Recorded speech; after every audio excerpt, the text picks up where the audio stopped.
Ça y est, l'heure de la révolte a sonné pour les Uber. La véritable contre-attaque a enfin débuté. Après avoir assisté au but de Inzaghi, la machine bien huilée des Uber se met en route. Après avoir vu le Basta remporter ses deux premiers matchs de la Neo Egoist League, mais aussi après avoir vu Inzaghi s'illustrer dans ce début du match face aux Uber, ce cinquième match de la Neo Egoist League pourrait bien se terminer par une victoire inattendue de l'équipe italienne. Salut, c'est les Rudy et bienvenue pour l'analyse complète des chapitres 215, 216 et 217 de Blue Lock. 3 chapitres tout simplement masterclass. On a enfin un véritable flashback de qualité pour les adversaires de Inzaghi. Après un flashback court et imprécis pour le Barça et pour le Monchine, celui des Uber est un sans faute. On retrouve dans ces 3 chapitres la philosophie des Uber, le trône vacant des Uber, le tout nouveau successeur de Mark Snoofy, l'objectif et le plan du maître attaquant italien, le passé de Lorenzo expliquant son addiction à l'argent, ou encore les nouveaux yeux de Barro et Nico. Depuis le début de la Neo Egoist League, le scénario a protégé Inzaghi. Dans un premier temps, son but victorieux face au U20 lui a permis de se faire remarquer aux yeux du monde. Ensuite, l'acquisition d'une métavision lui donna un code cheat permettant de prendre le dessus. Et enfin, dans ce début du match, l'utilisation de son pied gauche pour une reprise de volée qui lui permit d'ouvrir le score. Nous avions perdu la tension en regardant les matchs de Inzaghi. Cependant, cette longue rétrospective des Uber pourrait bien annoncer la future victoire des Uber. 3 chapitres très complets composés par Kaneshiro Muneyuki et Yusuke Nomura. Si vous avez loupé des détails dans vos lectures de ces chapitres, ne vous inquiétez pas, on est là pour ça. Ainsi, je vous ai concocté pour ces 3 chapitres une review de qualité. Donc si mon travail vous plaît, je compte sur vous pour mettre un gigantesque pouce bleu sous cette vidéo et abonnez-vous à ma chaîne. Faites comme les téléspectateurs à travers le monde entier du Blue Lock qui s'abonnent à la Blue Lock TV pour pouvoir regarder les matchs de la Neo Egoist League. Abonnez-vous à cette chaîne pour mieux suivre et comprendre les enjeux des matchs de la Neo Egoist League. Selon la perspective dans laquelle nous nous trouvons, la vision du Bastard de München et des Uber change radicalement.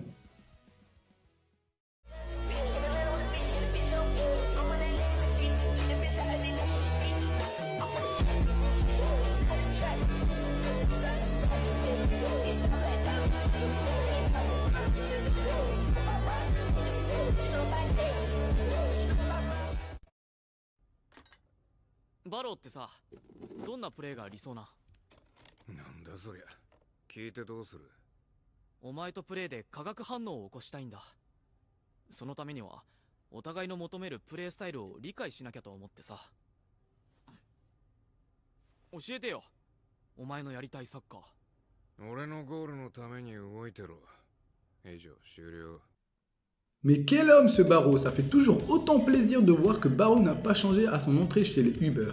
Il reste la même personne et ne se laisse pas influencer par son environnement, voire dévorer comme on le dit dans Blue Lock.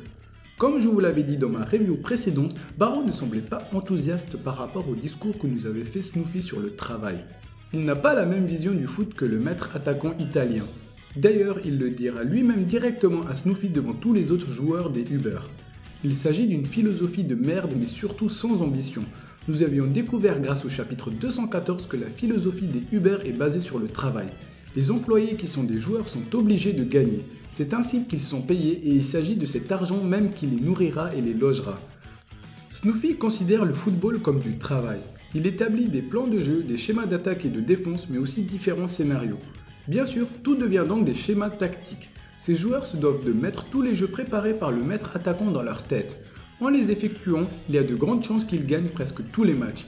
Et donc si un modèle se produit qui n'est pas ici et qu'ils perdent, toute la responsabilité reviendra à Snoofy car c'est lui le patron et les joueurs des Uber ne sont que des employés. Alors que de l'autre côté, le football de Barro se résume en un seul mot. Moi. Non, zéro blague. Oui, Barro est littéralement l'égoïsme par excellence. C'est d'ailleurs pour cela qu'il ne se fit jamais expulser du projet Blue Lock malgré son manque de cohésion.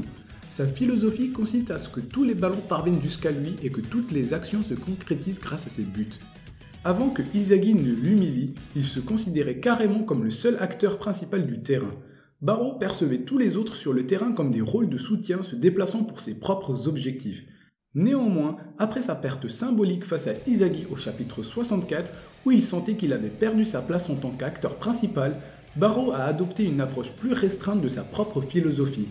Maintenant, il est prêt à assumer le rôle de méchant si cela signifie reprendre ce rôle. Malgré ce point de vue désagréable, Barreau a également mûri après ce match, prêt à admettre sa défaite et à demander à Izagi quel genre de football il veut jouer. Il y a donc une divergence entre ses idéaux et celles des Uber, car oui, en effet, Barreau n'acceptera jamais les tactiques d'autrui ou encore différents styles de jeu comme on le vit pour la première fois de manière explicite au chapitre 61.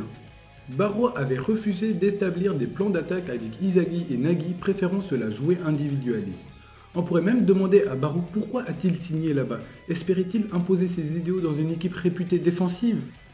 Malgré un certain dualisme, un lien subsiste entre notre attaquant égoïste et le maître attaquant. Mark Snoofy a besoin des capacités de Barreau. Grâce à son tir et à sa carrure, Barreau est le plus adapté pour être le meilleur buteur des Uber. Snoofy en est bien conscient et souhaite par conséquent intégrer Barreau dans son plan d'attaque.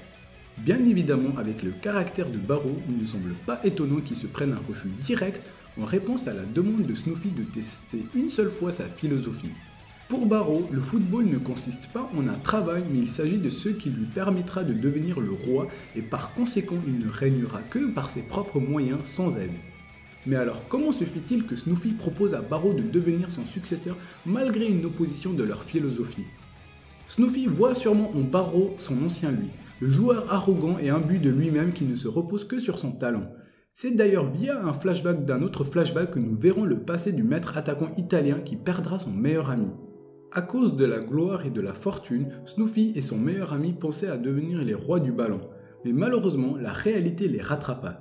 Trop sûrs d'eux, ils arrêtèrent de s'entraîner, ce qui impliqua une baisse de leur performance.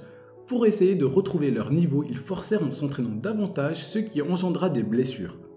S'ajoutant à des critiques et à des non-sélections, le moral de ces deux joueurs diminua drastiquement.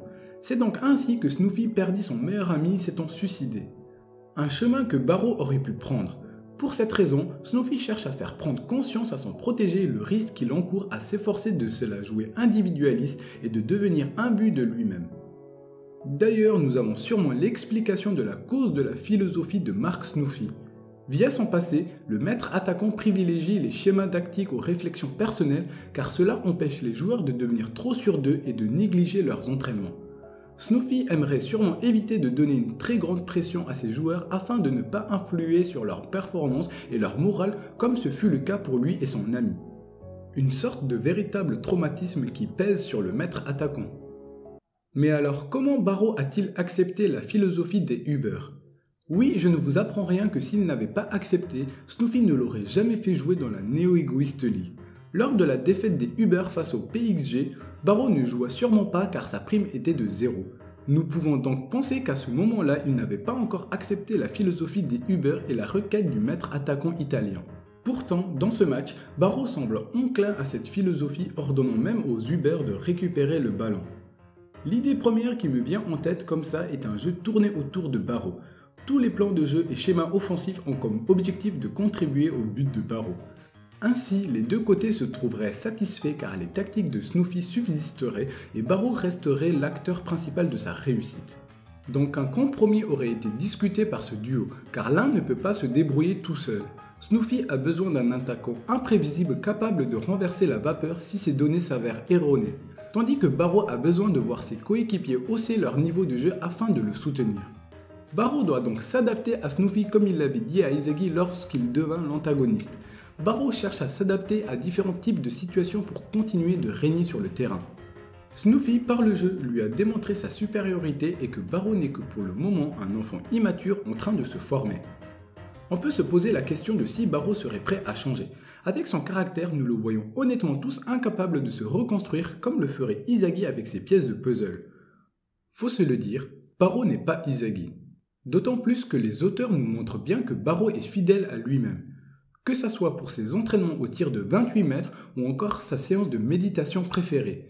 Il est et restera toujours le même que celui qu'il a été depuis son entrée dans Blue Lock. Car sinon, il aurait fait la passe victorieuse à Izagi lors du 4v4 au chapitre 66.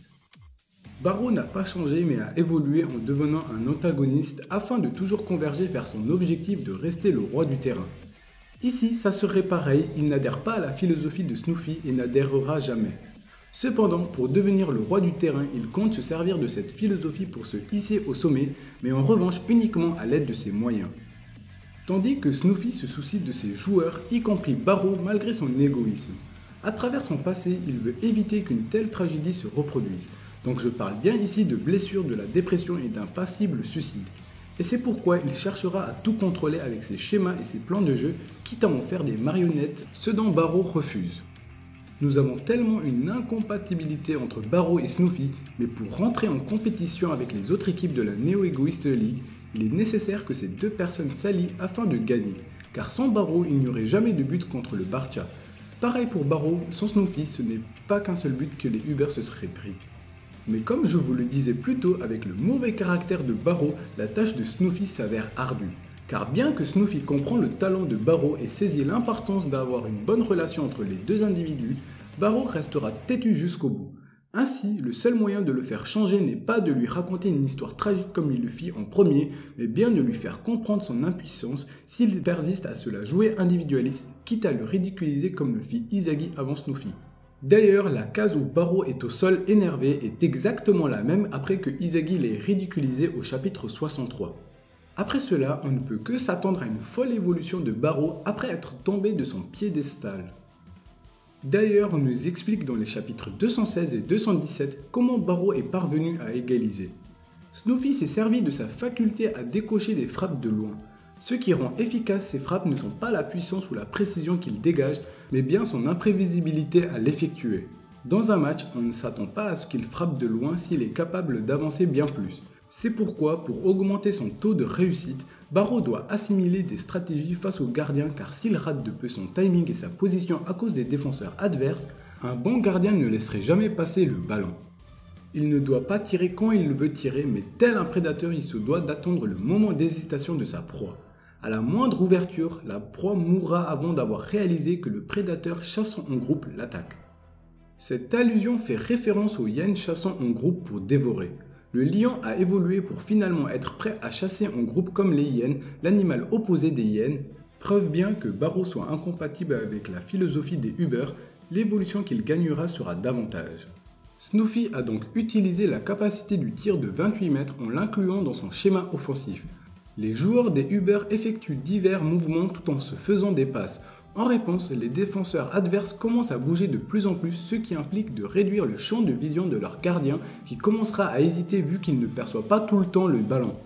Barreau n'a pas tiré quand il a souhaité mais a attendu l'instant où Gagamaru n'aurait pas pu réagir à temps avant de frapper. Pour ce faire, il a toujours dû l'observer. Il garde constamment un œil sur le gardien adverse comme s'il attendait une faiblesse de sa proie. Tel un lion prêt à se déferler sur sa proie, des yeux qui ne cherchent qu'à marquer Predator Eye. Et c'est ces quelques dixièmes de seconde d'hésitation qui ralentira la décision du gardien adverse et entraînera un retard du gardien. Mark Snoofy a su tirer au mieux la capacité de frappe de Shohei Barreau. On comprend alors un peu mieux comment Barreau a réussi l'exploit d'inscrire un triplé contre le Barça de Meguru Bachira. Il est presque impossible d'arrêter ce schéma offensif des Uber.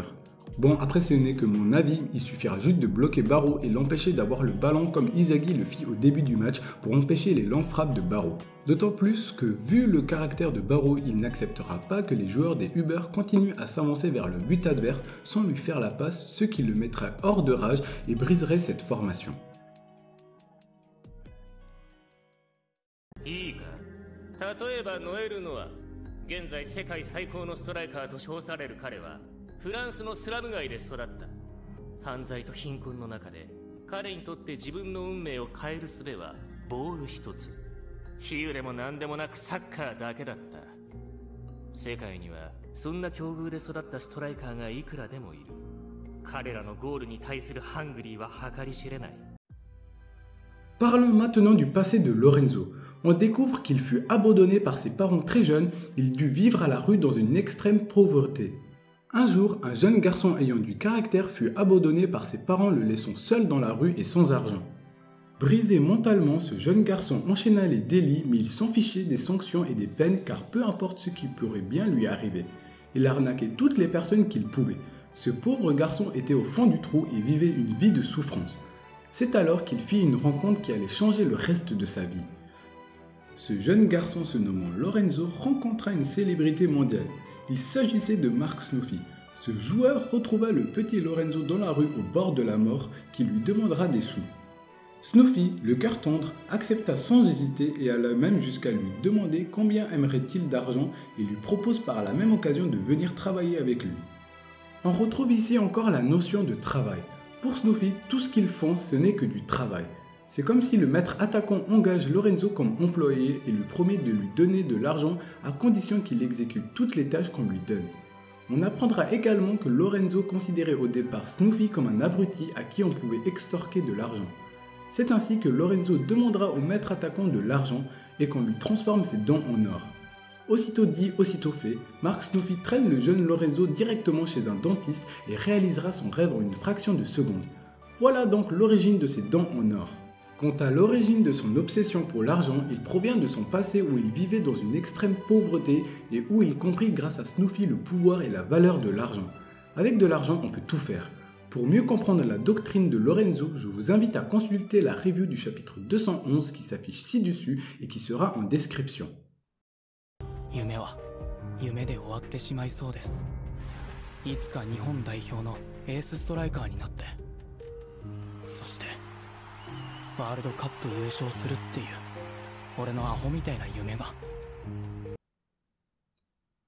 On découvre de la bouche de Lorenzo le rêve et le véritable objectif de Mark Snuffy, celui qu'on surnomme le messager de la couronne ou encore l'homme apportant une victoire certaine à son équipe n'a uniquement commencé le foot que pour pouvoir réaliser le rêve de son meilleur ami, celui de complètement dominer les 5 grandes ligues d'Europe. Il lui a suffi de gagner la Ligue d'Italie avec les Uber pour parvenir à réaliser ce rêve. Ainsi, par son succès, Snuffy décida de prendre sa retraite mais a quand même continué dans l'environnement du foot en devenant un entraîneur. C'est donc pourquoi le maître attaquant est obsédé à l'idée de dénicher un successeur. Après avoir entendu l'histoire de Snuffy, Barrow comprend un peu mieux la motivation qui anime le maître attaquant. Ainsi, Barrow s'est décidé de jouer sous les ordres de Snuffy sans accepter sa philosophie. Il ne se contentera pas juste de devenir le roi des Uber, mais il cherchera à devenir le roi du monde en restant pour toujours le roi du terrain. Nous ne pouvions en attendre pas moins de lui, l'antagoniste du terrain, Shohei Barrow.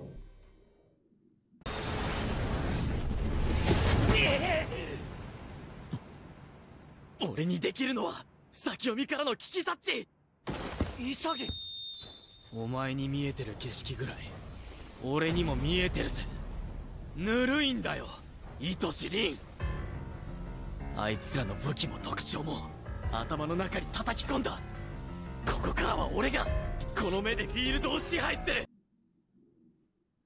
seulement un chapitre, les auteurs du Blue Lock nous font découvrir la diversité des yeux dans Blue Lock.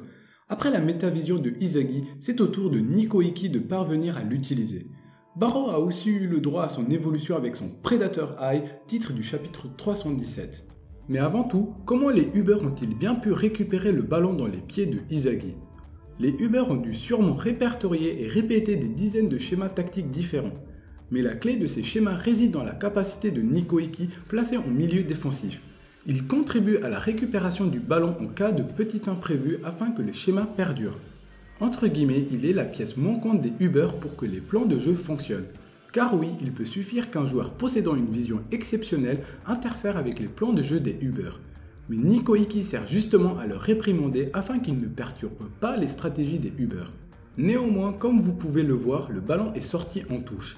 Nico n'est pas parvenu à récupérer le ballon et était même à la limite de la faute en faisant tomber Izagi, ce qui nous laisse sous-entendre que la métavision de Nico est égale voire inférieure à celle de Izagi.